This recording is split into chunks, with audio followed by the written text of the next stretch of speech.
আজকের আমরা ঈশ্বরের বাক্য থেকে দেখব খ্রিস্টীয় জীবনে ব্যর্থ হওয়া উচিত নয়, বা বলা যেতে পারে যে ঈশ্বরের কাছ থেকে সরে যাওয়া বা ঈশ্বরকে ত্যাগ করা উচিত নয়।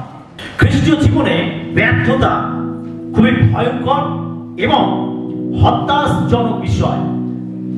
এটা খুবই হতাশজনক বিষয় এবং এটা একটা ভয়ঙ্কর বিষয় যে আমি খ্রিস্টীয় জীবনে ব্যর্থ হয়েছি, আমি ঈশ্বরকে পরিত্যাগ করেছি, আমি ঈশ্বরের কাছ থেকে দূরে সরে গেছি বা আমি ঈশ্বরের কাছ থেকে হারিয়ে গেছি। এটা একটা ভয়ঙ্কর বিষয় এবং সত্যি একটা হতাশজনক বিষয়। আমরা আছি যে আমরা অনেক আশা এবং উদ্যমের সঙ্গে আমরা আমাদের আধ্যাত্মিক যাত্রা শুরু করি, কিন্তু দেখা যায় যে এই যাত্রা পথে আমরা অনেক সময় হোঁচট খাই, আমরা অনেক সময় পড়ে যাই, আমরা ব্যর্থ হই এবং আমরা অনেকে আছি যে এইভাবে চলতে চলতে একটা সময় আমরা ঈশ্বর থেকে দূরে চলে যাই বা ঈশ্বর থেকে আমরা হারিয়ে যাই। কিন্তু বাইবেল এ বিষয়ে কি বলে? একজন খ্রিস্ট বিশ্বাসী কি কখনো এইভাবে ব্যর্থ হতে পারে? প্রিয় বিশ্বাসী, বাইবেল আমাদেরকে এই বিষয়ে বলে যে একজন খ্রিস্ট বিশ্বাসী জীবনে ব্যর্থতা আসা উচিত নয়। তার কারণ ঈশ্বর তিনি আমাদের সকল ব্যর্থতার উপরে তিনি জয় প্রদান করতে পারেন এবং তিনি আমাদেরকে পুনরুদ্ধার করতে পারেন। বাইবেল আমাদেরকে এই বিষয়ে বলে। আর সেই জন্য একজন খ্রিস্ট বিশ্বাসী কখনো ঈশ্বরকে ত্যাগ করা উচিত নয় বা তার খ্রিস্টীয় জীবনে ব্যর্থ হওয়া উচিত নয় বা ঈশ্বর থেকে দূরে চলে যাওয়া উচিত নয়। আমেন। আমরা দেখব যে কেন খ্রিস্টীয় জীবনে ব্যর্থতা আসে। আসলে আজকের এই বিষয় নিয়ে আমরা ধ্যান করি, আমরা আলোচনা করি। আমরা 1 নম্বর পয়েন্ট দেখব। একজন খ্রিস্ট বিশ্বাসী এগিয়ে যেতে পারে কিন্তু ব্যর্থ হতে পারে। একজন খ্রিস্ট বিশ্বাসী এগিয়ে যেতে পারে কিন্তু কখনো ব্যর্থ হতে পারে না। এটি আমাদের শক্তির কথা বলে না, কিন্তু ঈশ্বরের শক্তি সম্পর্কে এটা একটি বিবৃতি। কেন? তার কারণ এই খ্রিস্টীয় যাত্রা পথে আমরা যে চলছি, আমরা যে এগিয়ে যাচ্ছি, আমরা যে হাঁটছি, এটা আমাদের শক্তির দ্বারা সম্ভব নয়, এটা ঈশ্বরের শক্তির দ্বারা সম্ভব। হালেলুয়া। ঈশ্বর শক্তি প্রদান করেন, ঈশ্বর আমাদের সঙ্গে থাকে, ঈশ্বর আমাদেরকে রক্ষা করেন, ঈশ্বর আমাদেরকে গাইড করেন, ঈশ্বর আমাদেরকে পরিচালনা করেন। আর সেই জন্য এই যাত্রা পথে আমরা যখন হাঁটি সেটা আমাদের শক্তির দ্বারা সম্ভব নয়, কিন্তু এটা ঈশ্বরের শক্তির দ্বারা সম্ভব। এটা একটা শক্তিশালী বিবৃতি যেটা ঈশ্বর তিনি বারবার তার বাক্যের মাধ্যমে আমাদেরকে জানিয়েছেন। ঈশ্বর আমাদের সর্ব বিষয়ে তিনি উপজয় দিতে সমর্থ আছেন। আমরা 2 কোরিন্থীয় তার 9:8 দেখব। আর ঈশ্বর তোমাদিগকে সর্বপ্রকার অনুগ্রহের উপজয় দিতে সমর্থ, যেন সর্ববিষয়ে সর্বদা সর্বপ্রকার প্রাচুর্য থাকায় তোমরা সর্বপ্রকার সৎকর্মের নিমিত্ত উপজিয়া পড়ো। আমাদের সফল হওয়ার জন্য যা প্রয়োজন, আমাদের জীবনে সফল হওয়ার জন্য যা প্রয়োজন, তিনি সবকিছুই আমাদেরকে প্রদান করেন। আমাদের খ্রিস্টীয় জীবনে চলার জন্য এবং এই পার্থিব জগতে আমাদের যা কিছু প্রয়োজন, তিনি সমস্ত প্রয়োজন তিনি মিটিয়ে থাকেন, তিনি প্রদান করে থাকেন। সেই জন্য আমরা কখনো হতাশ হতে পারি না, আমরা হাল ছেড়ে দিতে পারি না, আমরা কখনো ভেঙে পড়তে পারি না। প্রিয় বিশ্বাসী, ঈশ্বর আমাদের সকল প্রয়োজন মেটাতে পারেন, তিনি আমাদেরকে উপজয়তা দান করতে পারেন। যদি ঈশ্বর আমাদের সমস্ত প্রয়োজন মেটাতে পারেন, আমাদেরকে উপজয় দিতে পারেন, তাহলে আমরা এই যাত্রাপথে কেন আমরা ব্যর্থ হব? তিনি আমাদের পরীক্ষার সময় তিনি আমাদেরকে সাহায্য করে থাকেন। আমরা এফিওতা 2:18 থেকে, কেননা তিনি আপনি পরীক্ষিত হইয়া দুঃখ ভোগ করিয়াছেন বলিয়া পরীক্ষিত গণের সাহায্য করিতে পারেন। দেখুন, বাইবেল বলছে যে তিনি পরীক্ষার মধ্যে থেকে গেছেন বলে তিনি যারা পরীক্ষার মধ্যে থেকে যাচ্ছে তিনি তাদেরকে সাহায্য করতে পারেন। হালেলুয়া। প্রিয় বিশ্বাসী, ঈশ্বর তিনি পরীক্ষার সময় আমাদেরকে সাহায্য প্রদান করেন, তিনি পরীক্ষার সময় আমাদেরকে শক্তি প্রদান করেন, তিনি পরীক্ষার সময় আমাদেরকে উত্তীর্ণ করেন। তো যখন আমাদের জীবনে পরীক্ষা আসে, যখন আমরা সংকট সমস্যার মধ্যে পড়ি, প্রিয় বিশ্বাসী, আমরা কখনো হতাশ হতে পারি না। তার কারণ বাইবেল বলছে যে তিনি পরীক্ষিত গণের সাহায্য করেন। আজকে কি আপনার জীবনে পরীক্ষা আসার জন্য, সমস্যা আসার জন্য আপনি কি হতাশ হয়ে পড়েছেন? আপনি কি নিরাশ হয়ে পড়েছেন? প্রিয় বিশ্বাসী, আপনি জেনে রাখুন, এই পরীক্ষার সময় ঈশ্বর আপনাকে সাহায্য করতে পারেন। আমেন। কারণ যিশু তিনি পরীক্ষার মধ্যে থেকে গেছেন বলে যারা পরীক্ষার মধ্যে থেকে যায় তিনি তাদেরকে সাহায্য করতে পারেন। সেজন্য আমরা কখনো খ্রিস্টীয় জীবনে ব্যর্থ হতে পারি না। আমাদের জীবনে যে পরীক্ষা আসে, ঈশ্বর সেই পরীক্ষা থেকে আমাদেরকে উত্তীর্ণ করবেন। সেটা আমাদের কখনো হাল ছেড়ে দেওয়া উচিত নয়। আমাদের খ্রিস্টীয় জীবনে কখনো ব্যর্থ হওয়া উচিত নয়। আমরা অনেক সময় পরীক্ষার মধ্যে পড়ে হতাশ হয়ে যায়, নিরাশ হয়ে যায়। আর অনেক সময় দেখা যায় যে আমরা সন্দেহ করি, আমরা অবিশ্বাস করি এবং আমরা ঈশ্বরকে পরিত্যাগ করি। কিন্তু বাইবেল বলছে তিনি পরীক্ষার সময় আমাদেরকে সাহায্য করতে পারেন। তিনি আমাদের পতন থেকে তিনি রক্ষা করার জন্য তিনি শক্তিশালী। আমরা জিহুদা তার 24 পত্রে পাঠ করব। জিহুদা একটি পত্র, একটি মাত্র অধ্যায়, আমরা 24 পদ পাঠ করব। এটাকে বলা হয় পোস্টকার্ড। আর যিনি তোমাদিগকে হুচট খাওয়া হইতে রক্ষা করিতে এবং আপন প্রতাপের সাক্ষাতে নির্দোষ অবস্থায় সানন্দে উপস্থিত করিতে পারেন। আর তিনি তোমাদেরকে কি থেকে রক্ষা করতে, কি লেখা আছে? হোঁচট খাওয়া হইতে রক্ষা করতে সমর্থ। হোঁচট খাওয়া থেকে আমরা অনেক সময় হোঁচট খাই। খ্রিস্টীয় জীবনে আমরা হোঁচট খাই, আমরা ঠোকর খাই, আমরা পড়ে যাই। কি আমরা খ্রিস্টীয় জীবনে পড়ি কিনা? হ্যাঁ, পড়ি কিনা? বাইবেল বলছে যে ঈশ্বর তিনি আমাদের হোঁচট খাওয়া থেকে তিনি রক্ষা করেন। আমরা অনেক সময় হোঁচট খাই। আপনি রাস্তায় চলতে চলতে যদি একটু অন্যমনস্ক হয়েছে, দেখা গেল যে উঁচু নিচু রয়েছে, গর্তের মধ্যে পা পড়লো বা উঁচু কোনো জিনিস আসলো, আপনি সেখানে হোঁচট খেয়ে সামনের দিকে পড়ে গেলেন।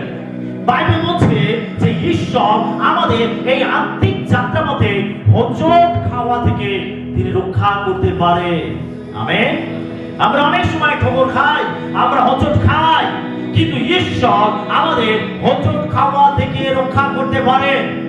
বিশ্বাসী, যদি ঈশ্বর আমাদের সমস্ত বিষয় তিনি যোগান দিতে সমর্থ, যদি ঈশ্বর আমাদের পরীক্ষার সময় উত্তীর্ণ করতে সমর্থ, যদি ঈশ্বর আমাদের হোঁচট খাওয়া থেকে রক্ষা করতে পারে, একজন খ্রিস্ট বিশ্বাসী তার আত্মিক যাত্রাপথে কখনো সে ব্যর্থ হতে পারে না।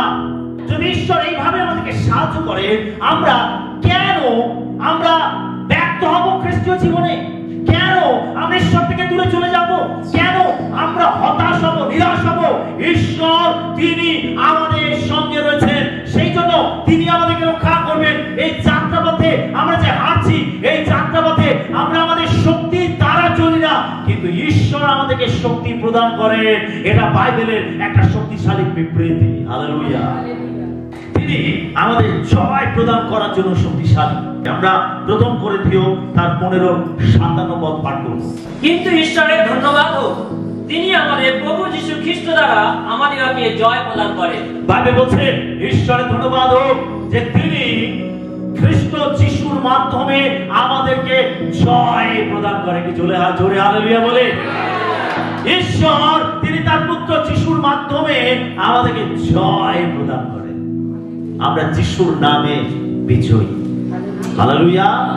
ঈশ্বর তার পুত্র যিশুর মাধ্যমে আমাদেরকে জয় প্রদান করে। ঈশ্বর চান না যে আমরা হেরে যাই, ঈশ্বর চান না যে আমরা ব্যর্থ হই, ঈশ্বর চান না যে আমাদের জীবনে হতাশ নিরাশ হই, ঈশ্বর চান না। বিশ্বাসী, ঈশ্বরের ধন্যবাদ হোক যে ঈশ্বর তিনি তার পুত্র যিশুর মাধ্যমে আমাদেরকে জয় প্রদান করেন। হালেলুয়া। আপনি হেরে যান, আপনি পড়ে যান, আপনি দুর্বল হয়ে যান, আপনি হতাশ হয়ে যান, এটা ঈশ্বর দেখতে চান না।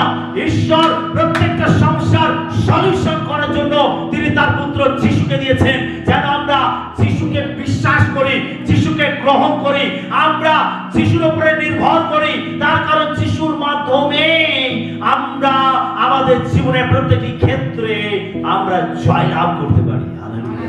দ্বিতীয় পার্ট হলো আমাদের খ্রিস্টীয় জীবন কিভাবে ব্যর্থ হয়। ঈশ্বরকে ভুলে যাওয়ার জন্য একটি খ্রিস্টীয় জীবন ব্যর্থ হয়ে যায়। আমরা বিচার কর্তৃগণের বিবরণ তার 2:12 পদ দেখব। আর যিনি তাহাদের পিতৃপুরুষদের ঈশ্বর, যিনি তাহাদিগকে মিশর দেশ হইতে বাহির করিয়া আনিয়াছিলেন, সেই প্রভুকে ত্যাগ করিয়া অন্য দেবগণের অর্থাৎ আপনাদের চতুর্দিগস্থ লোকদের দেবগণের অনুগামী হইয়া তাহাদের কাছে পরিপাত করিতে লাগিল, এইরূপে সদাপ্রভুকে অসন্তুষ্ট করিল। আমরা এখানে দেখতে পাই যিহোশু তিনি ইসরায়েল জাতিকে মুশির পরে নেতৃত্ব দিয়েছিলেন। আর যিহোশু এর পরে আমরা দেখি যে সমস্ত বিচার কর্তৃগণ এসেছিল, যে সমস্ত নেতাদেরকে ঈশ্বর তুলেছিলেন, আমরা যিহোশু এর পরে দেখি ইসরায়েল জাতি তারা তাদের পিতৃপুরুষদের ঈশ্বরকে পরিত্যাগ করেছিল। তারা তাদের পিতৃপুরুষদের ঈশ্বরকে ভুলে গেছিল। কেন? তার কারণ তারা ঈশ্বরকে ত্যাগ করে তারা মিথ্যা দেব দেবীর অনুগামী হয়েছিল। তারা ঈশ্বরকে ভুলে গেছিল। যে ঈশ্বর তিনি মিশর থেকে তাদের পিতৃপুরুষদেরকে বের করে এনেছেন, যে ঈশ্বর পরাক্রম বাহু অলৌকিক কার্যের মাধ্যমে ইসরায়েল জাতিকে পরিচালনা করেছেন, রক্ষা করেছেন, উদ্ধার করেছেন, বিজয় দিয়েছেন। আমরা দেখি যে একটা সময় আসলো বিচার কর্তৃগণের সময়, আমরা দেখতে পাই যে এই ইসরায়েল জাতি তারা তাদের পিতৃপুরুষদের ঈশ্বরকে ত্যাগ করলো, ভুলে গেল। তিনি যে সমস্ত কাজ করেছেন তারা ভুলে গেল। তিনি যে তাদের প্রতি দয়া প্রদর্শন করেছেন ভুলে গেল। তাদেরকে রক্ষা করেছেন ভুলে গেল। অনেক সময় আমরা ঈশ্বরকে ভুলে যাই। একটা সময় ইসরায়েল জাতি তারা যখন 400 বছর বন্দী হয়েছিল, তারা ক্রন্দন করেছিল, ঈশ্বর আমাদেরকে বাঁচাও, আমরা আর পরাধীন হয়ে থাকতে চাই না, আমাদেরকে রক্ষা করো। 400 বছর ধরে তারা বন্দী হয়েছিল। ঈশ্বর তাদের আর্তনাদ শুনেছিলেন, ঈশ্বর তাদের প্রার্থনা শুনেছিলেন, ঈশ্বর তাদেরকে সেখান থেকে নিস্তার করেছিলেন। তাদেরকে তিনি দুগ্ধ মধু প্রবাহিত কনান দেশে নিয়ে গেছিলেন। তারা যখন সুন্দর জায়গা পেয়েছিল, স্বাধীন হয়েছিল, পরাধীনতা থেকে মুক্ত হয়েছিল, তারা সেই জীবন্ত ঈশ্বরকে ভুলে গেল আর তারা মিথ্যা দেব দেবীর অনুগামী হলো। সে বাইবেল বলছে কিছু গীতা 103-এ তার সকল উপকার। অনেক সময় আমরা সমস্যায় পড়লে, বিপদে পড়লে আমরা প্রার্থনা করি, আমরা আশীর্বাদের জন্য প্রার্থনা করি। আর যখন আমরা সমস্ত সমস্যা থেকে মুক্ত হয়ে যাই, আমাদের জীবনে আর কোনো চ্যালেঞ্জ থাকে না, আমরা উদ্ধার পেয়ে যাই, অনেক সময় দেখা যায় যে সেই বিশ্বাসী ঈশ্বরকে ভুলে যায়। তার জীবনে সমস্যা নেই, সে ঈশ্বরকে প্রয়োজন নেই। যখন সমস্যা ছিল তখন ঈশ্বরকে প্রয়োজন ছিল, আবার যখন সমস্যা আসবে তখন দেখা যাবে। অনেক সময় বিশ্বাসী ঈশ্বরকে পরিত্যাগ করে, অনেক সময় বিশ্বাসী ঈশ্বরকে ভুলে যায়, তার কার্যের কথা ভুলে যায়, তার উপকারের কথা ভুলে যায়, ঠিক ইসরায়েল জাতির মতো। আর এই জন্য তারা খ্রিস্টীয় জীবনে ব্যর্থ হয়। কি আমরা ঈশ্বরকে ভুলে যাচ্ছি নাকি? আমরা কি ঈশ্বরকে ত্যাগ করেছি? আজকে আপনি আশীর্বাদ পেয়েছেন, আপনি আরোগ্যতা পেয়েছেন, আপনার জীবনে উদ্ধার এসেছে, আপনার সমস্যার সমাধান হয়েছে, আপনি পরীক্ষা থেকে উত্তীর্ণ হয়েছে, এখন আপনার জীবনে সবকিছু ঠিক আছে, আপনি কি ঈশ্বরকে ভুলে যাবে? আমরা কখনো যেন ঈশ্বরকে না ভুলি, ঈশ্বরকে যেন ত্যাগ না করি। ইসরায়েল জাতি তারা ঈশ্বরকে ত্যাগ করেছিল, তারা মিথ্যা দেবদেবীর অনুগামী হয়েছিল। ঈশ্বরের বিরুদ্ধে বিদ্রোহ করার জন্য একজন খ্রিস্ট বিশ্বাসী সে তার জীবনে ব্যর্থ হতে পারে। ঈশ্বরের বিরুদ্ধে বিদ্রোহ করার জন্য আমরা গীতসংহিতা তার 68-6 পদ পড়ব। ঈশ্বর সঙ্গীহীন দিগকে পরিবার মধ্যে বাস করান, তিনি বন্দীগণকে মুক্ত করিয়া কুশলে রাখেন, কিন্তু বিদ্রোহীরা দগ্ধ ভূমিতে বাস করে। লেখা রয়েছে ঈশ্বর আশীর্বাদ করেন, ঈশ্বর অনুগ্রহ করেন, কিন্তু বিদ্রোহীরা দগ্ধ ভূমিতে বাস করে। বিদ্রোহীরা, যদি আমরা গীতসংহিতা তার 78 পড়তে হবে না, লিখে নিতে পারেন। গীতসংহিতা 78 19 থেকে 41 পদ পড়েন, সেখানে ইসরায়েল জাতির কথা লেখা রয়েছে। ইসরায়েল জাতি তারা কোথায় কোথায় কখন কখন ঈশ্বরের বিরুদ্ধে বিদ্রোহ করেছিল সে বিষয় সেখানে ব্যক্ত করা আছে। তারা যখনই কোনো সমস্যার মধ্যে পড়েছে তারা বিদ্রোহ করেছে, তারা তাদের হৃদয়কে কঠিন করেছে, তারা ঈশ্বরকে পরীক্ষা করেছে, তারা ঈশ্বরের বিরুদ্ধে আঙুল তুলেছে, অভিযোগ করেছে, দোষারোপ করেছে। বারবার তারা ঈশ্বরের বিরুদ্ধে বিদ্রোহ করেছে। যখন রাস্তায় চলতে চলতে, মরুভূমিতে চলতে চলতে যখন জলের ঘাটতি হয়েছে তারা বিদ্রোহ করেছে, তারা পরীক্ষা করেছে। যখন তাদের মাংস খেতে ইচ্ছা হয়েছে তখন তারা ঈশ্বরের বিরুদ্ধে বিদ্রোহ করেছে। বারবার যখনই তারা কোনো সমস্যার মধ্যে পড়েছে তারা ঈশ্বরের বিরুদ্ধে বিদ্রোহ করেছে। আরে আমরা মিশনেই ভালো ছিলাম, তুমি এখানে কেন নিয়ে আসবে? এই প্রান্তরে কি আমাদেরকে ধ্বংস করার জন্য নিয়ে এসেছো? বারবার তারা বিদ্রোহ করেছে। খ্রিস্টীয় জীবনে যদি আমরা বিদ্রোহ করি আমরা খ্রিস্টীয় জীবনে ব্যর্থ হব। বিশ্বাসী ব্যর্থ হবে তার জীবনে, খ্রিস্টীয় জীবনে সে ব্যর্থ হবে যদি সে বিদ্রোহ করে। বিদ্রোহ মানে ঈশ্বরের অবাধ্য হওয়া, বিদ্রোহ মানে ঈশ্বরকে বিশ্বাস না করা, বিদ্রোহ মানে ঈশ্বরের রাস্তা না রাখা। এটা হচ্ছে এক ধরনের বিদ্রোহ।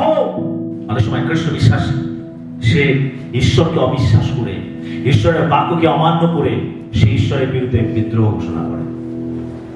আর এই বিদ্রোহ মনোভাব থাকার জন্য বিশ্বাসী সে তার খ্রিস্টীয় জীবনে ব্যর্থ হয়ে যায়।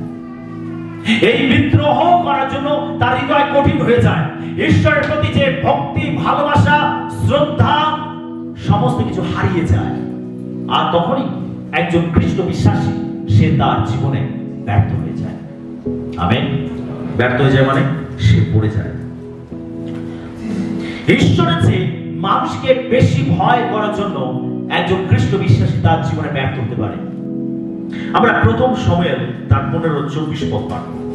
তখন শাউল শমূয়েলকে কহিলেন, আমি পাপ করিয়াছি, ফলত সদাপ্রভুর আজ্ঞা ও আপনার বাক্য লঙ্ঘন করিয়াছি, কারণ আমি লোকদিগকে ভয় করিয়া তাহাদের বাক্যে অবদান করিয়াছি। শমূয়েল আমরা দেখতে পাই যে শমূয়েল তিনি রাজা শাউলকে বলেছিলেন তুমি যাবে আর অমালেককে এবং তার রাজ্যকে তুমি বিনষ্ট করবে। তখন ইসরায়েলের রাজা হলো শাউল, ইসরায়েলের প্রথম রাজা শাউল। আর ঈশ্বর শমূয়েল ভাগবতের মাধ্যমে শাউলকে বললেন তুমি যাও অমালেককে আঘাত করো এবং তার দেশে সমস্ত কিছু তুমি বিনষ্ট করবে, কিছু সঙ্গে করে আনবে না। এটা ছিল ঈশ্বরের আদেশ, ঈশ্বরের আজ্ঞা।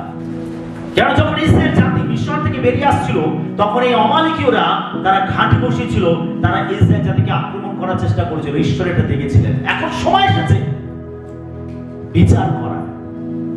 বিশ্বাসী আপনি জেনে রাখুন, যখন আপনি ঈশ্বরকে বিশ্বাস করেন, যখন আপনি তার বাক্যতে চলেন, যখন আপনি তার সেবা করেন, যারা আপনার বিরুদ্ধে ষড়যন্ত্র করছে আপনি জেনে রাখুন ঈশ্বর কিন্তু তাদেরকে নজরে রেখেছেন। আমেন। একটা সময় আসবে যখন ঈশ্বর তিনি তাদের ন্যায় বিচার করবেন। সময় আছে প্রিয় বিশ্বাসী, ঈশ্বরের সময়, ঈশ্বরের ঘড়ি একেবারে রাইট টাইমে চলে। আমেন। তিনি উপযুক্ত সময়ে বিচার করেন।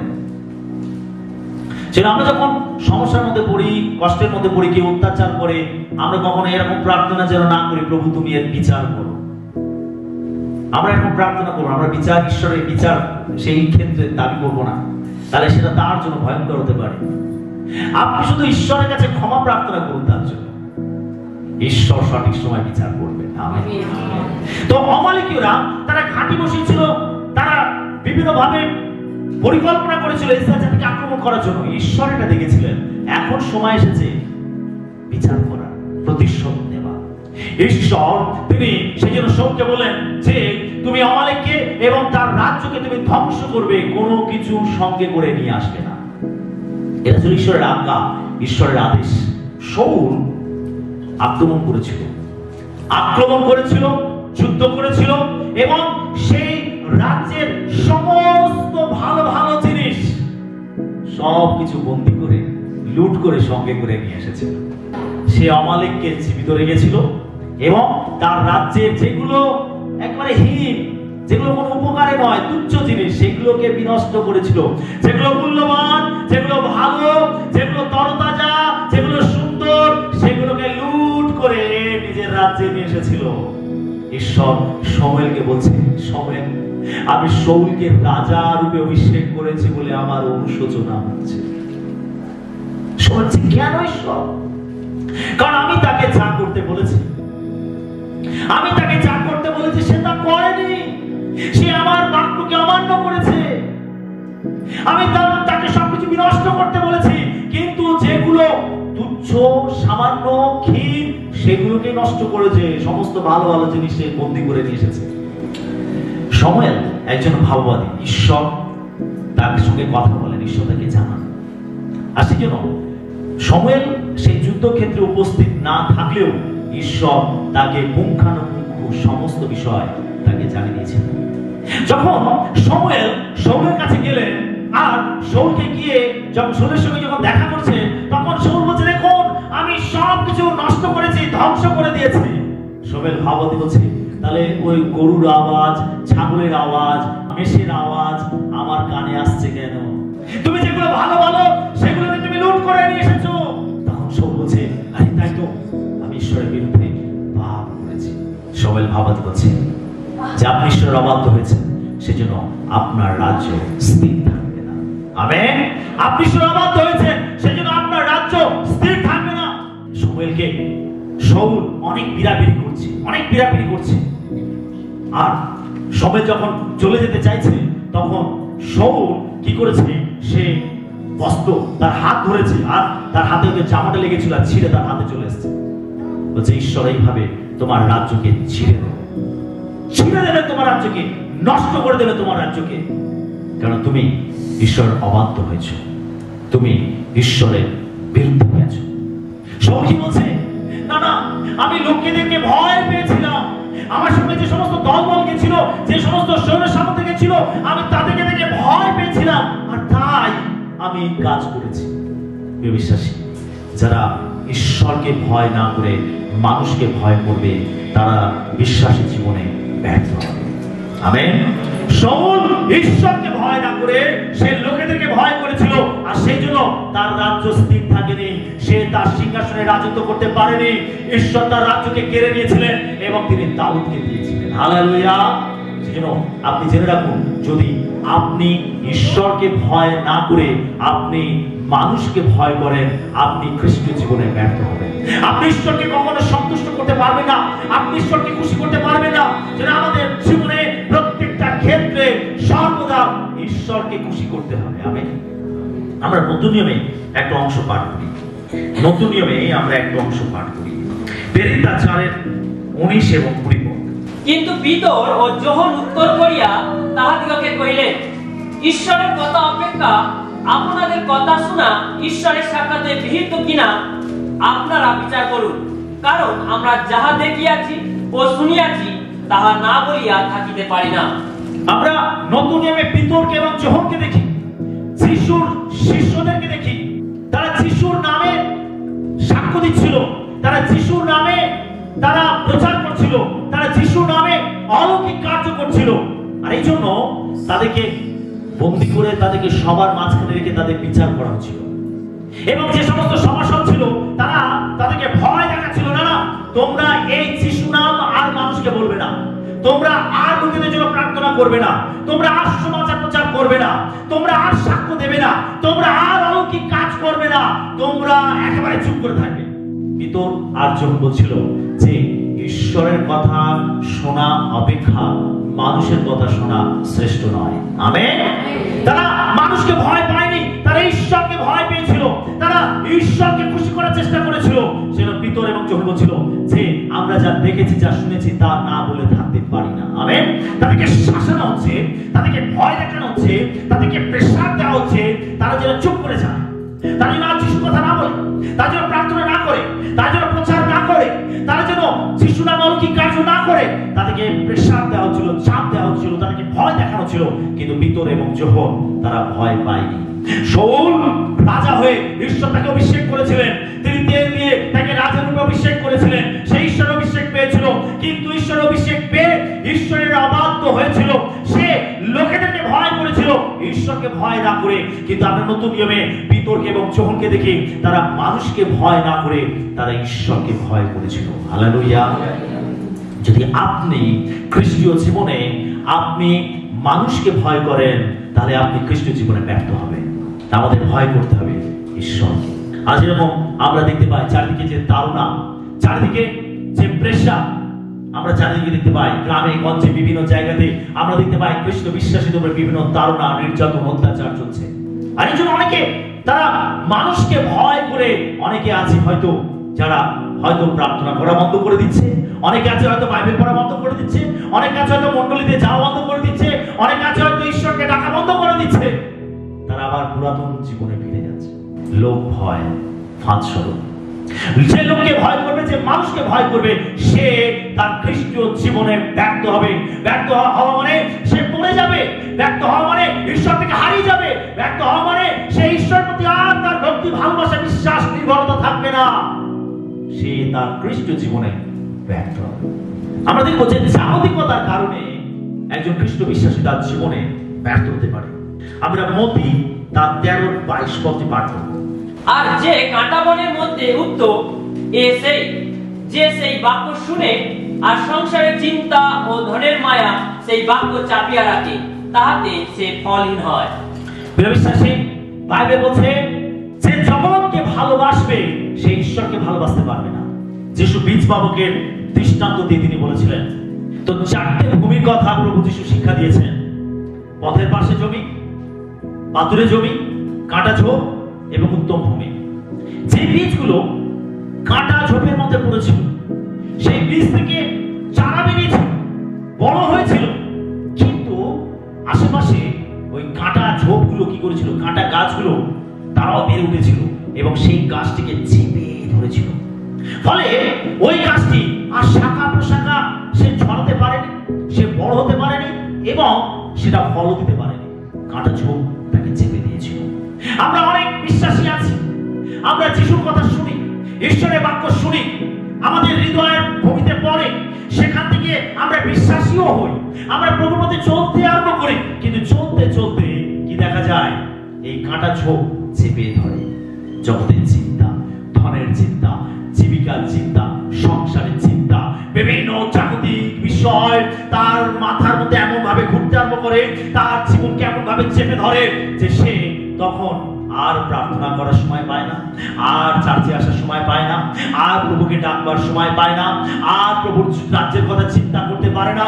তার কারণ এই সমস্ত চিন্তা তাকে এমন ভাবে চেপে ধরেছে যে সে তার মধ্যে বিশ্বাস তো জেগেছিল, সে প্রভুর সঙ্গে চলতে আরম্ভ করেছিল, কিন্তু এই সমস্ত চিন্তা তাকে এমন ভাবে চেপে ধরেছে যে সে আর ফল দিতে পারবে না। চলতে চলতে থেমে গেল, চলতে চলতে সে বিশ্বাস থেকে সরে গেল, চলতে চলতে প্রভু থেকে হারিয়ে গেল, সে পড়ে গেল।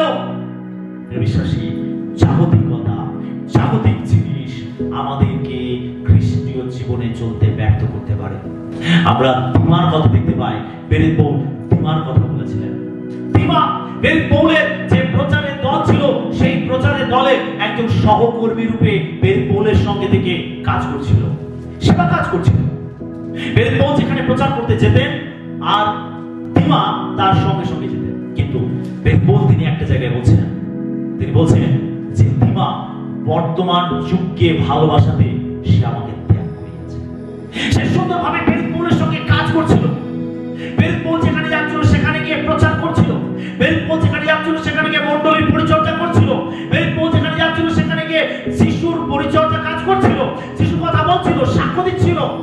কিন্তু হঠাৎ করে এই কাজগুলো করতে করতে সে বর্তমান যুগকে ভালোবেসে ফেলেছে, এই রঙিন জগৎকে ভালোবেসে ফেলেছে, জগতের জাগতিক জিনিসকে সে ভালোবেসে ফেলেছে। আসলে বেরেত পৌল বলছে এখন আর তার প্রচার করতে ভালো লাগে না, এখন আর তার ঈশ্বরের সেবা করতে ভালো লাগে না, এখন আর তার প্রার্থনা করতে ভালো লাগে না। তার কারণ জাগতিক জিনিসকে সে ভালোবেসে ফেলেছে। আর সেই জন্য জাগত তার জাগতে লেখা রয়েছে যে জগৎকে ভালোবাসে সে ঈশ্বরকে ভালোবাসতে পারে না। আমেন। যে জগৎকে ভালোবাসে সে ঈশ্বরকে ভালোবাসতে পারে না। জগতের সহিত মিত্রতা, ঈশ্বরের সহিত শত্রুতা। বিশ্বাসী, যে জগৎকে ভালোবাসে সে ঈশ্বরকে ভালোবাসতে পারবে না। যদি আপনি খ্রিস্টীয় জীবনে চলছেন, আপনি একজন বিশ্বাসী হয়েছেন, আপনি বিশ্বাসী জীবনযাপন করছেন, কিন্তু চলতে চলতে যদি আপনি জাগতিক বিষয়গুলো থেকে নিজেকে দূরে রাখেন, জাগতিক বিষয় থেকে নিজেকে আপনি পৃথক করে না রাখেন, আপনি জেনে রাখুন যে আপনি খ্রিস্টীয় জীবনে ব্যর্থ হয়ে যাবেন। ঠিক ওই তোমার আপনি হইবেন কাঁটা ঝোপে পড়া বীজের মতো। আপনি হইবেন কাঁটা ঝোপে পড়া বীজের মতো। আপনি বিশ্বাস তো করেছেন, আপনি গ্রহণ তো করেছেন, আপনি চলছেন বেশ কিছুদিন, বেশ কিছু বছর, কিন্তু হঠাৎ করে আপনার মধ্যে ওই জাগতিকতা চলে আসলো। জগতের প্রতি মোহ, জগতের কামনা বাসনা, জগতের জাগতিক বিষয়, এগুলো আপনাকে এমন ভাবে চেপে ধরেছে যে আপনি আর সেখান থেকে বেরোতে পারছেন না। সেই জন্য এই জাগতিক বিষয় থেকে আমাদেরকে দূরে থাকতে গেলে আমাদের দরকার প্রার্থনা, আমাদের দরকার সহভাগিতা, আমাদের দরকার ঈশ্বরের বাক্য, আমাদের দরকার ঈশ্বরের সেবা কাজের মধ্যে থাকা। আমরা যত বেশি এগুলোর মধ্যে ইনভলভ থাকবো, এই সমস্ত জাগতিক বিষয়গুলো আমাদেরকে চেপে রাখতে পারবে না। Amen, hallelujah. এগুলো আপনাকে চেপে ধরার আগে আপনি বড় হয়ে যাবেন, আপনি আর্থিকভাবে বৃদ্ধি পেয়ে যাবেন, আপনি শক্তিশালী হয়ে যাবেন। যে বীজটি কাঁটা ঝোপে পড়েছিল, সেই গাছটা বেড়ে উঠেছিল, কিন্তু আশেপাশে যে কাঁটা গাছগুলো ছিল তাকে চেপে ধরেছিল। সেই গাছটা যদি আরো বেশি বৃদ্ধি পেয়ে যেত, এই কাঁটা ঝোপগুলো তাকে আর চেপে রাখতে পারতো না। তাই আমাদেরকে বৃদ্ধি পেতে হবে, আমাদের আত্মিক বৃদ্ধি পেতে হবে। আমাদের আত্মিক বৃদ্ধি পাওয়ার জন্য যে পদক্ষেপগুলো নেওয়া প্রয়োজন, আমাদের সেই পদক্ষেপগুলো নিতে হবে। যদি আমরা সেই পদক্ষেপগুলো নেই, তাহলে আমরা এই সমস্ত জাগতিক বিষয় থেকে নিজেদেরকে রক্ষা করতে পারবো। জাগতিকতা আমাদের খ্রিস্টীয় জীবনে ব্যর্থতা নিয়ে আসতে পারে। তারপরে বিষয় হচ্ছে অহংকার। অহংকার খ্রিস্টীয় জীবনে ব্যর্থতা নিয়ে আসতে পারে। অহংকার আমরা হিতোপদেশ তার 16-18 পদে, বিনাশের পূর্বে অহংকার, পতনের পূর্বে মনের গর্ব। বাইবেল বলছে যে বিনাশের পূর্বে কি আছে? অহংকার। আর পতনের পূর্বে কি আছে? মনের গর্ব। বিশ্বাসী যখনই কেউ অহংকার করবে তখনই সে পড়বে, সে ব্যর্থ হবে। অহংকার খ্রিস্টীয় জীবনের একটি বড় শত্রু। এই শত্রু আপনাকে ফেলে দেবে, এই শত্রু আপনাকে ধ্বংস করে দেবে। আপনার জীবনে আপনি পতন দেখতে পাবেন, আপনাকে পতনের মধ্যে নিয়ে আসবে। যদি আপনার মধ্যে অহংকার থাকে, গর্ব থাকে, কোনো কিছু নিয়ে আমরা অহংকার করতে পারি না, কোনো কিছু নিয়ে আমরা গর্ব করতে পারি না, কোনো কিছু না। হতে পারে আপনি ভালো গান করতে পারেন, অহংকার করতে পারেন। হতে পারে আপনি ভালো বাজনা বাজাতে পারেন, অহংকার করতে পারেন না। হতে পারে আপনি ভালো প্রচার করতে পারেন, আপনি অহংকার করতে পারেন না। হতে পারে আপনার অনেক ধন দৌলত রয়েছে, আপনি অহংকার করতে পারেন না। হতে পারে আপনি দেখতে সুন্দর, আপনি অহংকার করতে পারেন না। হতে পারে আপনার খুব ভালো পোশাক আশাক রয়েছে, অহংকার করতে পারেন না। আপনি কোনো কিছু নিয়ে অহংকার করতে পারেন না। না তো আপনার আত্মিক জীবন নিয়ে অহংকার করতে পারেন, আর না তো আপনি আপনার প্রাকৃতিক জীবন নিয়ে অহংকার করতে পারেন। অহংকার আপনাকে খ্রিস্টীয় জীবনে ব্যর্থ করে দেবে। আজকে আমরা যাকে শয়তান বলে রাখি, সে একটা সময় ঈশ্বরের দূত ছিল। তার অহংকারের জন্য সে শয়তানে পরিণত হয়েছে, তাকে স্বর্গ থেকে ফেলে দেওয়া হয়েছে। অহংকার, অহংকার, এই অহংকার আমরা কখনো করতে পারি না। ওর থেকে আমি শ্রেষ্ঠ, আরে ওর থেকে আমি ভালো করতে পারি, আরে আমি ওর মতো নই। না, আমরা কারোর সঙ্গে তুলনা করতে পারি না। যদি আপনি তুলনা করছেন, তার মানে আপনার অহংকার কাজ করছে। যদি আপনি কারো নামে নিন্দা করছেন, তার মানে আপনি অহংকার করছেন। আপনার মনের মধ্যে অহংকার রয়েছে, গর্ব রয়েছে। কেন আপনি নিন্দা করছেন? তার মানে আপনি কি প্রমাণ করতে চাইছেন? আপনি তার থেকে শ্রেষ্ঠ। অহংকার আমাদের খ্রিস্টীয় জীবনে চলার পথে অনেক বড় শত্রু। আমরা ব্যর্থ হতে পারি খ্রিস্টীয় জীবনে এই অহংকারের জন্য। সেজন্য অহংকারকে বলুন tata, bye bye. Amen, hallelujah. আমাদের ত্যাগ করতে হবে সকল প্রকার অহংকার। যা কিছু আছে সবকিছু ঈশ্বরের দেওয়া আশীর্বাদ। আপনার জীবনে যা কিছু ভালো জিনিস আছে সবকিছু ঈশ্বরের দেওয়া আশীর্বাদ। সেই জন্য বাইবেল বলে সর্ববিষয়ের জন্য ঈশ্বরকে ধন্যবাদ করো। হালেলুয়া। যদি আপনার ভালো চাকরি রয়েছে, ঈশ্বরকে ধন্যবাদ করুন। যদি আপনার ভালো বাড়ি রয়েছে, ঈশ্বরকে ধন্যবাদ করুন। যদি আপনার অনেক ধন সম্পদ রয়েছে, ঈশ্বরকে ধন্যবাদ করুন। যদি আপনি দেখতে সুন্দর, ঈশ্বরকে ধন্যবাদ করুন। যদি আপনি প্রার্থনা করতে পারেন, ভালো প্রচার করতে পারেন, ভালো সাক্ষ্য দিতে পারেন, ভালো পরিচর্যা কাজ করতে পারেন, ভালো, ঈশ্বরকে ধন্যবাদ করুন। আপনার জীবনে যা কিছু আশীর্বাদ রয়েছে সবকিছু ঈশ্বরের দেওয়া। আমেন, আমরা কোনো কিছুর জন্য অহংকার যেন না করি। যেদিন আপনি অহংকার করবেন সেদিন পড়বেন, অহংকার করলেই পড়বেন, একটা আওয়াজ শুনতে পাবেন, কি হলো, আরে বিশ্বাসী ওইখানে পড়ে গেছে। অহংকার আপনাকে ফেলে দেবে। আমেন।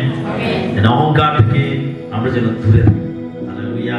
লূক লিখিত সুসমাচার 18 অধ্যায় 9 থেকে 14 পদে একটি ঘটনা রয়েছে।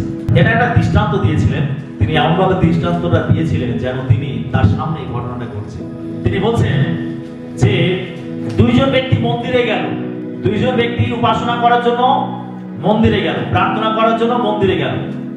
একজন ফরিসি আর একজন করগ্রাহী, একজন ফরিসি আর একজন করগ্রাহী।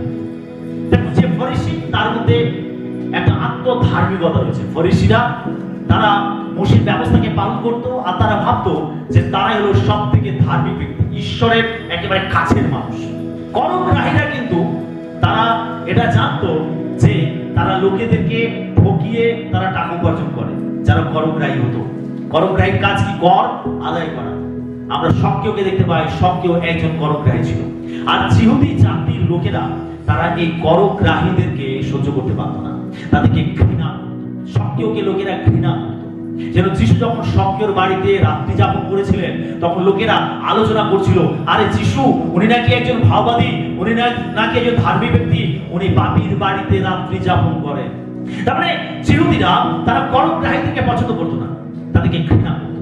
তো একজন ফরিসি সে মন্দিরে গেছে প্রার্থনা করতে, আর একজন করগ্রাহী সেও গেছে প্রার্থনা করতে। যে ফরিসি সে ঈশ্বরের বেদির সামনে দাঁড়িয়ে আর সে বলছে যে ওই করগ্রাহীকে ইঙ্গিত করে বলছে, আমি ওই ব্যক্তির মতো নই, তার মানে তার থেকে আমি শ্রেষ্ঠ, আমি ভালো, আমি দুবার উপবাস করি, আর আমি আমার আয়ের সমস্ত দশমাংশ তোমাকে দান করি, আমি ওই করগ্রাহীর মতো নই। আর করগ্রাহী সে দূরে দাঁড়িয়ে বুকে করাঘাত করছে, প্রভু আমি পাপ, আমি পাপ। সে নিজেকে নত করছে, আর ফরিসি সে নিজেকে কি করছে? উচ্চীকৃত করছে। তার মানে সে অহংকার করছে, সে যে ভালো ভালো কাজগুলো করে সেগুলো জাহির করছে। বিশেষ অনেক সময় এই অহংকার আমরা নিজেকে জাহির করার চেষ্টা করি। যখন আমরা এই অহংকার করি, তখন আমরা ঈশ্বরের দৃষ্টিতে তুচ্ছ হই। কারণ ঈশ্বর অহংকারীদেরকে ঘৃণা করেন, কিন্তু নম্রদিগকে অনুগ্রহ প্রদান করেন। সেই জন্য ওই করগ্রাহী যে নিজেকে নত করছিল, নম্র করছিল, ঈশ্বর তাকে অনুগ্রহ প্রদান করলেন। যিশু বলছেন ওই ফরিসি নয়, ওই করগ্রাহী ঈশ্বরের কাছে ধার্মিক গণিত হলো। হালেলুয়া। আমরা কোনো বিষয় নিয়ে অহংকার যেন না করি। অহংকার আমাদের শত্রু। যে অহংকার করবে সে পড়বে। একজন খ্রিস্ট বিশ্বাসী অহংকার করার জন্য সে তার খ্রিস্ট জীবনে পড়ে যেতে পারে। আমরা যেন অহংকার না করি। আমেন। একজন খ্রিস্ট বিশ্বাসী আর কি জন্য ব্যর্থ হতে পারে? তার বিশ্বাসের অভাব থাকে। আমরা এপ্রিয় তার 11:6 পদ পাঠ করি। কিন্তু বিনা বিশ্বাসে প্রীতিপ্রাপ্ত হওয়া কাহারও সাধ্য নয়, কারণ যে ব্যক্তি ঈশ্বরের নিকটে উপস্থিত হয় তাহার ইহা বিশ্বাস করা আবশ্যক যে ঈশ্বর আছে, এবং যাহারা তাহার অন্বেষণ করে তিনি তাহাদের পুরস্কারদাতা। বাইবেল বলছে বিশ্বাস ছাড়া ঈশ্বরকে খুশি করা যায় না। বিশ্বাস ঈশ্বরকে খুশি করে। ঈশ্বরের অনেক বিশ্বাস রয়েছে, আর সেই বিশ্বাস দিয়ে তিনি আকাশ, বাতাস, পৃথিবী, সূর্য, চন্দ্র, নক্ষত্র সব কিছু সৃষ্টি করেছেন। তিনি বিশ্বাসের সঙ্গে ঘোষণা করেছিলেন, বলেছিলেন, বাক্য বের করেছিলেন, আর সেই বাক্য বেরিয়ে সব কিছু সৃষ্টি করেছে। ঈশ্বরের অনেক বিশ্বাস রয়েছে, আর ঈশ্বর চান যেন তার অনুসারীরা সেই বিশ্বাসের অধিকারী হয়। অর্থাৎ বিশ্বাস ঈশ্বরকে খুশি করে। বিশ্বাসের অভাব থাকলে আমরা আমাদের জীবনে ব্যর্থ হতে পারি। বিশ্বাসের ঘাটতি থাকলে আমরা দেখতে পাই যিশুকে। যিশু তিনি নাজারতে বড় হয়েছিলেন। তিনি নাজারতে বড় হয়েছিলেন, তার বাল্যকাল কেটেছিল নাজারতে। আর বাইবেল বলছে যে যিশু নাজারতে মাত্র 2-1টি অলৌকিক কাজ করেছিলেন, তিনি সেখানে বেশি অলৌকিক কাজ করতে পারেননি। তার কারণ এই নাজারতের লোকেরা যিশুকে বিশ্বাস করে, আর সেই জন্য যিশু নাজারতে তিনি বেশি অলৌকিক কাজ করতে পারেনি। তিনি অন্যান্য নগরে তিনি যে সমস্ত অলৌকিক কাজগুলো করেছিলেন তিনি তিনি নাজারেতে সেই কাজ করতে পারেনি যেটা ছিল তার নিজের গ্রাম, নিজের নগর, যেখানে তিনি বড় হয়েছিলেন। সেখানকার লোকেরা যিশুকে সেভাবে বিশ্বাস করেনি। যিশু যে অলৌকিক কাজ করতে পারেন, চিহ্ন কাজ করতে পারেন, তিনি যে পরাক্রমের কাজ করতে পারেন, সেই নগরের লোকেরা বিশ্বাস করেন। আর সেই জন্য যিশু সেখানে কয়েকটি মাত্র অলৌকিক কাজ করেছেন, তিনি সেখানে বেশি অলৌকিক কাজ করতে পারেনি। প্রিয় বিশ্বাসী, বিশ্বাস যদি আমাদের জীবনে না থাকে আমরা ব্যর্থ হতে পারি। আমরা যদি যিশুকে বিশ্বাস করি তিনি আমাদের জীবনে অলৌকিক কাজ করতে পারেন। আমাদের দরকার যিশুর মধ্যে বিশ্বাস, ঈশ্বরের বাক্যের মধ্যে বিশ্বাস। আর এই বিশ্বাসের ঘাটতি থাকলে আমরা কখনো খ্রিস্ট জীবনে চলতে পারবো না, আমরা বৃদ্ধি পেতে পারবো না, আমরা ঈশ্বরের আশীর্বাদ লাভ করতে পারবো না। বিশ্বাস ঈশ্বরকে খুশি করে। হালেলুয়া। আমরা বিশ্বাস করি। এক বাবা তার ছেলেকে যিশুর কাছে নিয়ে এসেছিল। সেই ছেলেটিকে দুষ্ট আত্মায় ধরেছিল। কখনো সে জলের মধ্যে পড়ে যেত, কখনো সে আগুনের মধ্যে পড়ে যেত, তার মৃত্যু হচ্ছিল। যখন যিশুর কাছে এনেছিল তখন সে যিশুকে গিয়ে বলছিল, প্রভু আপনি যদি পারেন আমার ছেলেটিকে বাঁচান। যিশু বলছেন, যদি পারেন, যে বিশ্বাস করে তার পক্ষে সকলই সম্ভব। আমেন। তখন এই বাবা যিশুর চরণে পড়ে বলছিল, আমার অবিশ্বাসের প্রতিকার করো, আমার জীবনে যথেষ্ট বিশ্বাস নেই, আমার অবিশ্বাসের প্রতিকার করুন, এই রোগ থেকে আমাকে বাঁচান। অবিশ্বাস হলো একটি আত্মিক রোগ। আমাকে রক্ষা করুন, আমাকে বাঁচান, এর প্রতিকার করুন। বিশ্বাসী যদি আমাদের জীবনে বিশ্বাসের ঘাটতি থাকে আমরা কখনো ঈশ্বরকে খুশি করতে পারবো না। যিশু বলছেন, যদি পারে, যে বিশ্বাস করে তার পক্ষে সকলই সম্ভব। আমাদের দরকার বিশ্বাস। বিশ্বাস আজকে আপনার জীবনে যত বড় চ্যালেঞ্জ থাকুক না কেন, আপনার দরকার বিশ্বাস। ঈশ্বরের প্রতি বিশ্বাস, তার বাক্যের প্রতি বিশ্বাস, তার উপরে নির্ভরতা আমাদের দরকার। যদি এই বিশ্বাসের ঘাটতি থাকে, বিশ্বাসের অভাব থাকে, আমরা আমাদের খ্রিস্টীয় জীবনে ব্যর্থ হব, পড়ে যাব, অসফল হব, চলতে পারবো না বেশি দূর। কিছু দূর গিয়ে আমরা থমকে যাব, পড়ে যাব, আমরা কন্টিনিউ করতে পারবো না। সেজন্য বিশ্বাস আমাদের জীবনে একান্ত প্রয়োজন আছে। বিশ্বাস। হালেলুয়া। বিশ্বাস বৃদ্ধি করার জন্য কি করতে হবে? আমাদের ঈশ্বরের বাক্য শুনতে হবে, ঈশ্বরের বাক্য পালন করতে হবে এবং আমাদের বিশ্বাসের সঙ্গে কাজ করতে হবে। আমেন। কার্যবিহীন বিশ্বাস মৃত। আত্মাবিহীন দেহ যেমন মৃত, তেমন বিশ্বাসবিহীন কার্যবিহীন বিশ্বাসও মৃত। আমাদের শুনতে হবে, আমাদেরকে পালন করতে হবে এবং আমাদের কাজ করতে হবে। এই তিনটে কাজের মাধ্যমে আমরা আমাদের বিশ্বাসকে বৃদ্ধি করতে পারি। হালেলুয়া। আমরা যদি আমাদের জীবনে যদি বিশ্বাসের ঘাটতি থাকে, আমরা কখনো খ্রিস্টীয় জীবনে আমরা সাকসেসফুল হতে পারবো না। আমাদের বিশ্বাসকে বৃদ্ধি করতে হবে। 3 নম্বর পয়েন্ট, ব্যর্থতার পরিণতি। ব্যর্থতার পরিণতি হচ্ছে ঈশ্বর থেকে বিচ্ছিন্নতা। যদি আপনি খ্রিস্টীয় জীবনে ব্যর্থ হন, আপনি ঈশ্বর থেকে চিরকালের জন্য বিচ্ছিন্ন হয়ে যাবেন। আমরা চিরমিতা 2:13 বলতে পারি, কেননা আমার প্রজাবৃন্দ 2 দোষ করিয়াছে, জীবন্ত জলের উনুই যে আমি, আমাকে তাহারা ত্যাগ করিয়াছে, আর আপনাদের জন্য কূপ খুঁড়িয়াছে, সেগুলি ভগ্ন কূপ, জলাধার হইতে পারে না। ঈশ্বর বলছেন, আমার লোকেরা দুটো অপরাধ করেছে, দুটো পাপ করেছে। তারা নিজেদের জন্য তারা কূপ খনন করেছে, তারা জীবন্ত জলের উনুইকে তারা ত্যাগ করেছে এবং তারা নিজেদের জন্য উনুই খনন করেছে। যদি আপনি ব্যর্থ হয়ে যান, আপনি ঈশ্বর থেকে বিচ্ছিন্ন হয়ে যাবেন, আপনি জীবন্ত জলের উনুই থেকে আপনি হারিয়ে যাবেন। ঈশ্বর বলছেন, তারা জীবন্ত জলের উনুইকে ত্যাগ করেছে, তারা নিজেরা নিজেদের জন্য কূপ খনন করেছে। যে কূপ ভগ্ন, যা জল ধরে রাখতে পারে না, তারা সেই রকম উনুইয়ের কাছে গেছে।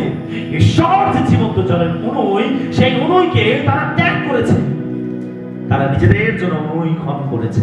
যে বিশ্বাসী, ঈশ্বর হলেন প্রকৃত জীবন জল। আমেন।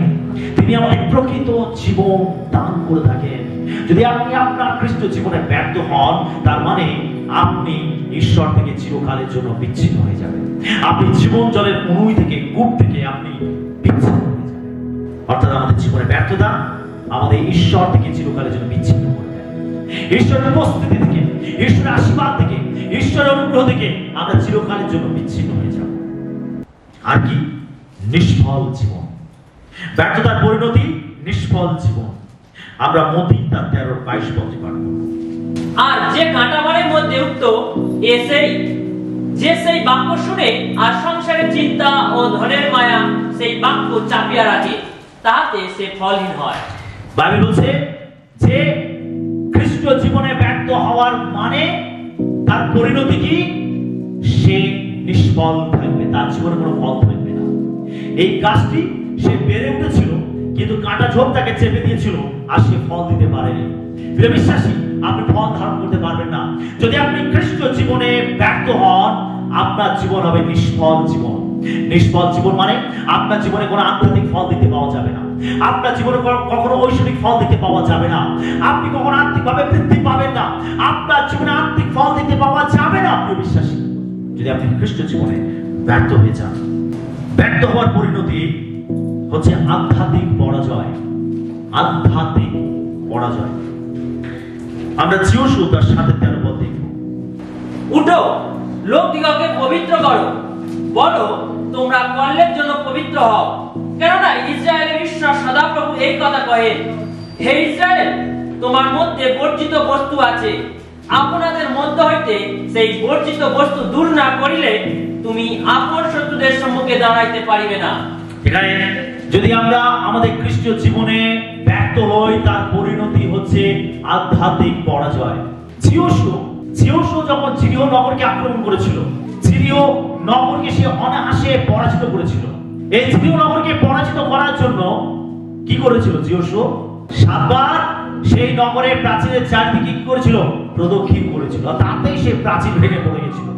আর এই নগরকে আক্রমণ করেছিল এবং এই নগরের সব কিছু তারা বিনষ্ট করে দিয়েছিল। কারণ ঈশ্বর বলেছিলেন যে তুমি এখানকার কোনো জিনিস সঙ্গে নেবে না, সবকিছু বিনষ্ট করবে।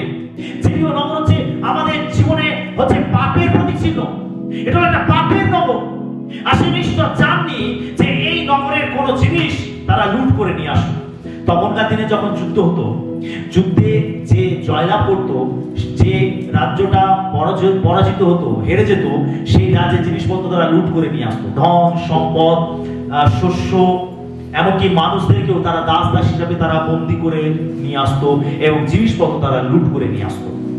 ঈশ্বর জিওশুকে বলেছিলেন যে সিরিয় নগরকে তুমি আক্রমণ করবে এবং তুমি জয়লাভ করবে, কিন্তু ক্ষমতা তুমি সেই নগরে কোনো কিছু সঙ্গে করে নিয়ে আসবে না, সবকিছু বিনষ্ট করবে। সিরিয় নগর ছিল পাপের একটি নগর, প্রতীক চিহ্ন ছিল। আসলে ঈশ্বর এখানে সবকিছু নষ্ট করতে বলেছিলেন। যখন আক্রমণ করেছিল, এই নগরের সঙ্গে যুদ্ধ করেছিল, এই নগরের সবকিছু তছনছ করেছিল। এবারে পরে আরেকটি যুদ্ধ আসলে যে অয় নগর। অয় নগর হলো এই সিরিয় নগর থেকে ছোট, অল্প মানুষ সেখানে থাকে।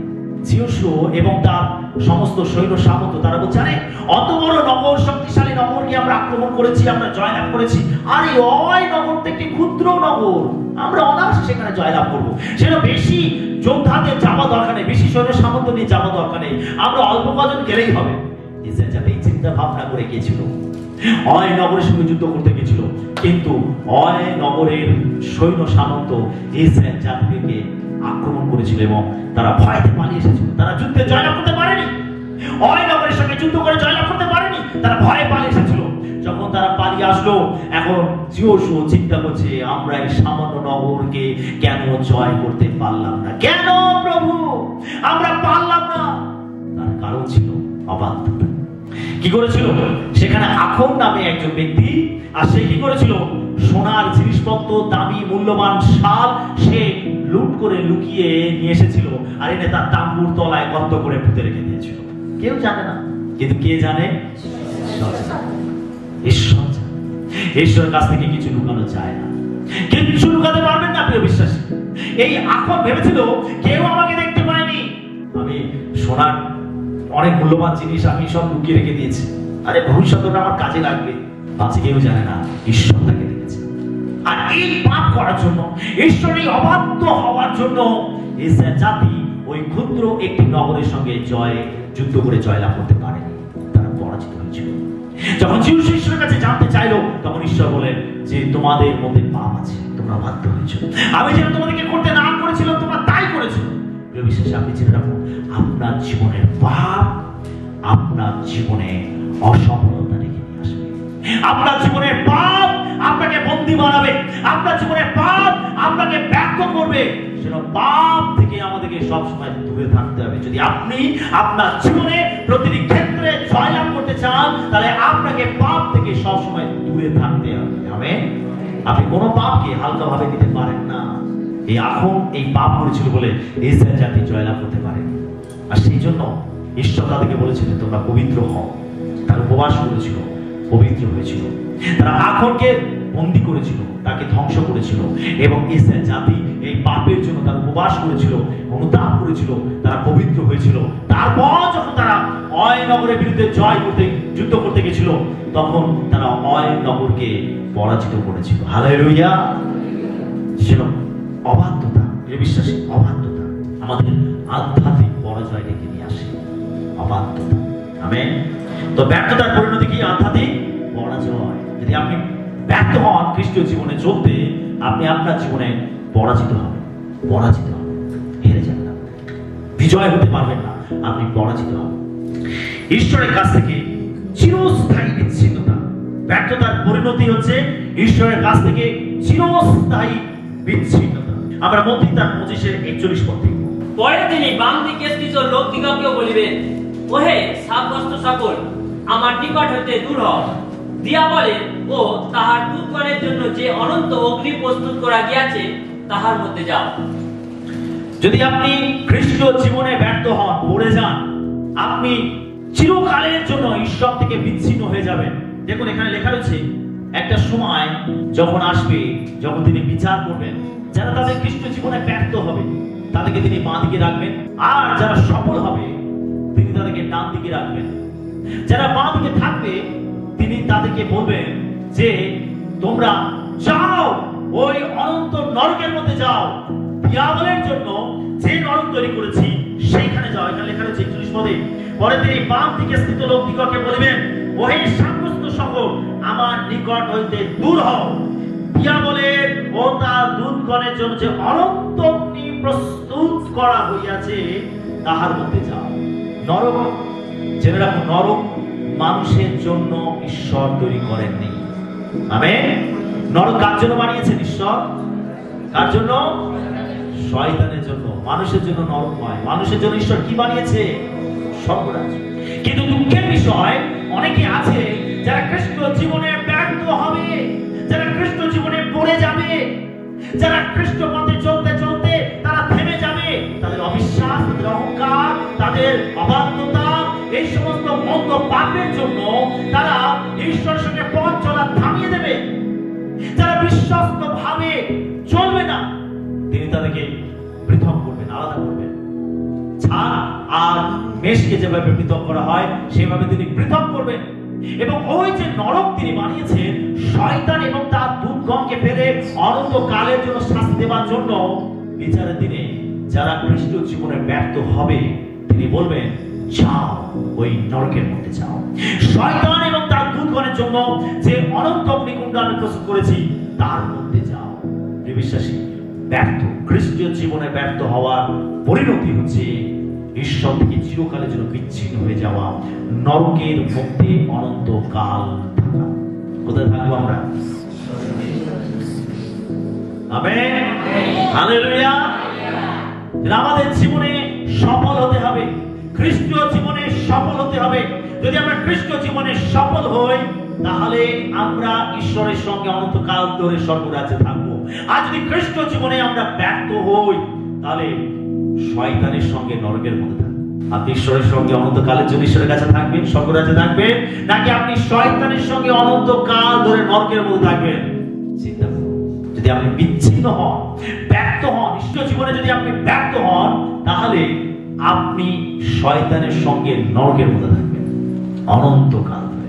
একদিন দুদিনের জন্য নয়, এক মাস দু মাসের জন্য নয়, এক বছর দু বছরের জন্য নয়, কিন্তু অনন্তকালের জন্য। Hallelujah, hallelujah. এখন বিষয় হলো 4 নম্বর, ব্যর্থতা এড়াতে কি কি করতে হবে? ব্যর্থতা এড়াতে কি কি করতে হবে? সমস্ত হৃদয়ের সঙ্গে ঈশ্বরের কাছে ফিরে আসতে হবে। সমস্ত হৃদয়ের সঙ্গে ঈশ্বরের কাছে ফিরে আসতে হবে। যদি আমরা খ্রিস্ট জীবনে ব্যর্থ হয়েছি, হতে পারে আমি ঈশ্বর থেকে সরে গেছি, হতে পারে বিশ্বাস থেকে সরে গেছি, হতে পারে মণ্ডলী থেকে সরে গেছি, হতে পারে আমি আগে যে খ্রিস্ট কাজকর্মগুলো করতাম সেখান থেকে সরে গেছি, আমাকে আবার সমস্ত অন্তঃকরণের সঙ্গে ঈশ্বরের কাছে ফিরে আসতে হবে। আমেন।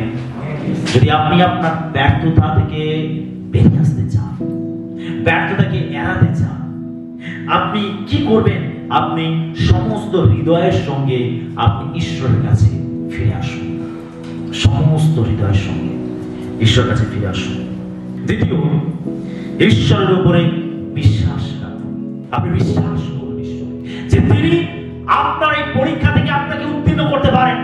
আপনি বিশ্বাস করুন আপনার সমস্যার সমাধান করতে পারেন। বিশ্বাস করুন ঈশ্বরকে, বিশ্বাস করুন। আপনি ঈশ্বরকে বিশ্বাস করুন। যে অবিশ্বাসের জন্য আপনি পড়ে গেছেন, আপনি সেখান থেকে আবার উঠে দাঁড়াতে ঈশ্বরকে বিশ্বাস করুন। বিশ্বাস করুন ঈশ্বর। 3 নম্বর, ঈশ্বরের ইচ্ছা পালন করুন। ঈশ্বরের ইচ্ছাকে পালন করুন। বাধ্য হন ঈশ্বরের ইচ্ছাকে পালন করুন। যেভাবে যিশু করেছিলেন গেতসেমানি বাগানে, তিনি পিতার ইচ্ছার কাছে নিজেকে সমর্পণ করেছিলেন। তিনি পিতার বাধ্য হয়েছিলেন। তিনি মৃত্যু যন্ত্রণা নিজের উপরে তুলে নিয়েছিলেন। তিনি সমস্ত শাস্তি নিজের উপরে তুলে নিয়েছিলেন। যদিও তিনি প্রার্থনা করছিলেন, যদি হতে পারে এই পাপপাত্র আমার কাছ থেকে সরিয়ে নাও, তথাপি আমার ইচ্ছা নয় তোমার ইচ্ছা সিদ্ধ হোক। যিশু পিতার ইচ্ছাকে পালন করেছিলেন। সেজন্য আপনি আপনার জীবনে ব্যর্থতা এড়াতে সর্বদা ঈশ্বরের ইচ্ছার বাধ্য হন। ঈশ্বরের বাধ্য হন। অনেক অবাধ্যতার মধ্যে হয়তো জীবন কাটিয়েছেন, অনেকবার হয়তো অবাধ্য হয়েছেন, কিন্তু আপনি মনস্থির করুন যে আমি আজ থেকে ঈশ্বরের আজ্ঞার ইচ্ছা বাধ্য হব। Amen, hallelujah. এবং 4 নম্বর, ঈশ্বরের কাছে নিজেকে সম্পূর্ণ সমর্পণ করুন। ঈশ্বরের কাছে নিজেকে সম্পূর্ণ সমর্পণ করুন। সম্পূর্ণ সমর্পণ করুন। ঈশ্বর সমর্পিত জীবন চান, সমর্পিত জীবন। যদি আপনি ঈশ্বরের কাছে নিজেকে সম্পূর্ণ সমর্পণ না করেন, ঈশ্বর আপনার জীবনে কোনো কাজ করতে পারবেন না। আমাদের দরকার সমর্পিত জীবন। ঈশ্বরের ইচ্ছার কাছে নিজেকে সমর্পণ করা। ঈশ্বরের কাছে নিজেকে সম্পূর্ণ সমর্পণ করুন। আপনি আপনার ইচ্ছায় চলবেন না, আপনি স্বেচ্ছাচারী হবেন না, আপনি অবাধ্যতায় চলবেন না। আপনাকে প্রয়োজন আছে ঈশ্বরের কাছে সম্পূর্ণ সমর্পিত হওয়া। এই 4টি জিনিস আমাদেরকে করতে হবে। যদি আমরা খ্রিস্টীয় জীবনে ব্যর্থতাকে এড়াতে চাই, আমাদের এই 4টে জিনিস করতে হবে। 1, সমস্ত হৃদয়ের সঙ্গে ঈশ্বরের কাছে ফিরে আসতে হবে। 2, ঈশ্বরের উপরে বিশ্বাস রাখতে হবে। 3, ঈশ্বরের ইচ্ছাকে পালন করতে হবে। এবং 4 হচ্ছে ঈশ্বরের কাছে সম্পূর্ণ সমর্পণ করতে হবে। এই 4টে সিম্পল কাজ আমাদেরকে করতে হবে। আর এটার মাধ্যমে আমরা খ্রিস্টীয় জীবনে ব্যর্থতা এড়াতে পারি। আমরা ব্যর্থতা থেকে আমরা ফিরে আসতে পারি। Hallelujah, hallelujah. কি আমরা ব্যর্থ হব আমাদের জীবনে, নাকি আমরা সফল হব? খ্রিস্টীয় জীবনে আমরা সফল হব, আমরা ব্যর্থ হব না। বাইবেল বলছে ধার্মিক ব্যক্তি 7 বার বললেও সে উঠে দাঁড়াবে। ধার্মিক 7 বার বললেও সে উঠে দাঁড়াবে। হতে পারে আপনি বিশ্বাস থেকে সরে গেছেন, হতে পারে আপনি পড়ে গেছেন, হতে পারে আপনি ঈশ্বরের কাছ থেকে অনেক দূরে হারিয়ে গেছেন, হতে পারে আপনি জগতের মধ্যে হারিয়ে গেছেন। আজকে ঈশ্বর আপনাকে আহ্বান জানাচ্ছেন, আপনি যেন তার কাছে ফিরে আসেন। হালেলুয়া। আপনি পারেন ফিরে আসতে। আবার দাঁড়ান, আবার পথ চলা শুরু করুন। হতে পারে কোথাও পড়ে গেছেন, হতে পারে কোথাও অসফল হয়েছেন, হতে পারে কোথাও তার আজ্ঞাকে লঙ্ঘন করেছেন, হতে পারে আপনি ঈশ্বরকে দুঃখ দিয়েছেন, হতে পারে আপনি আপনার আত্মিক জীবনে কোথাও পড়ে গেছেন। বিশ্বাসী, আপনি এটা ভাববেন না যে এখানে সবকিছু শেষ। আপনি আবার উঠে দাঁড়ান, আপনি নতুন করে পথ চলা শুরু করুন। কারণ ঈশ্বর আপনাকে আহ্বান করেন তার কাছে ফিরে আসার জন্য, আবার নতুন ভাবে যাত্রা শুরু করার জন্য। তিনি আপনাকে উৎসাহ দেন, তিনি আপনাকে উদ্দীপিত করেন। সেটা আপনি হতাশা, নিরাশা, আপনি সবকিছু ভুলে গিয়ে আপনি আবার নতুন করে পথ চলা শুরু করুন। প্রভু আপনাকে তুলে ধরতে চান। হালেলুয়া। আমরা দিমাকে দেখতে পাই, দিমাক কি ছিল? ব্যর্থ হয়েছিল।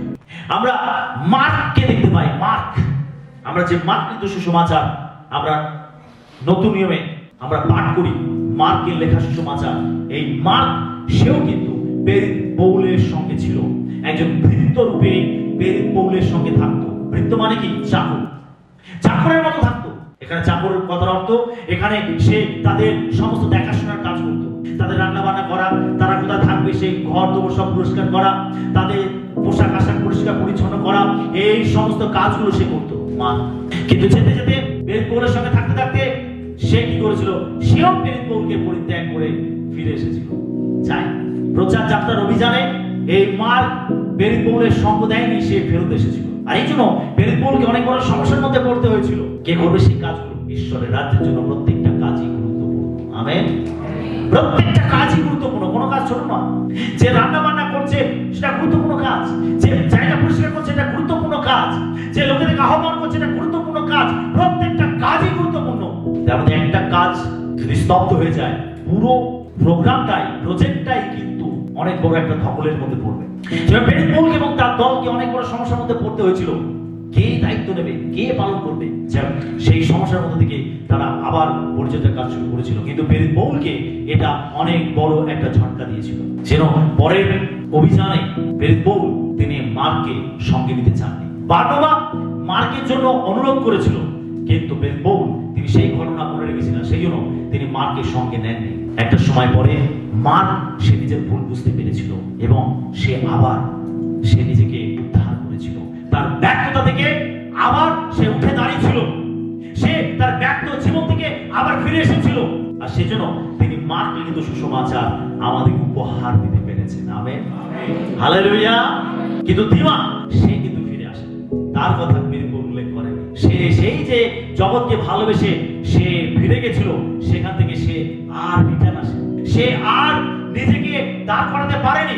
কিন্তু মা তার জীবনে ব্যর্থ হলেও সে আবার নিজেকে পুনরুদ্ধার করতে পেরেছিল, সে আবার ফেরত এসেছিল, আবার সেই ঈশ্বরের সেবা কাজ করেছিল। সেই জন্য সে তার লেখা বই মার্ক লিখিত সুসমাচার আমাদের উপহার দিয়েছে, যা পড়ার মাধ্যমে আমরা যিশুকে জানতে পারি এবং আমাদের জীবনকে আমরা পরিবর্তন করতে পারি। একজন পুরো ব্যর্থ হয়েছিল, একজন ব্যর্থ হয়েছিল, কিন্তু সে আবার নিজেকে পুনরুদ্ধার করেছিল। আমেন। আজকে আমরা কার মতো হব? দিমার মতো নাকি আমরা মার্কের মতো হব? ঈশ্বর আহ্বান করেন যেন আমরা আবার নতুন করে পথ চলা শুরু করি। হতে পারি আমরা কোথাও পড়ে গেছি, হতে পারি কোথাও অবাধ্য হয়েছি, হতে পারি আমরা কোথাও ব্যর্থ হয়েছি। ঈশ্বর চান যেন আবার আমরা দাঁড়িয়ে উঠি, আমরা আবার পথ চলা শুরু করি, নতুন উদ্যমের সঙ্গে, নতুন উৎসাহের সঙ্গে আমরা আবার পথ চলা শুরু করি। হালেলুয়া। ঈশ্বর আমাদের কখনো দূর করে দাঁড়িয়ে দেবেন না, বরং তিনি আমাদেরকে এনকারেজ করবেন, আমাদেরকে শক্তি প্রদান করবেন। তিনি আমাদেরকে আরো শক্তি, সাহস যোগাবেন, তার আত্মার যোগান দেবেন, যেন আমরা আবার এই পথ চলা নতুন করে শুরু করতে পারি। ঈশ্বর তার বাক্যে আমাদের সবাইকে আশীর্বাদ।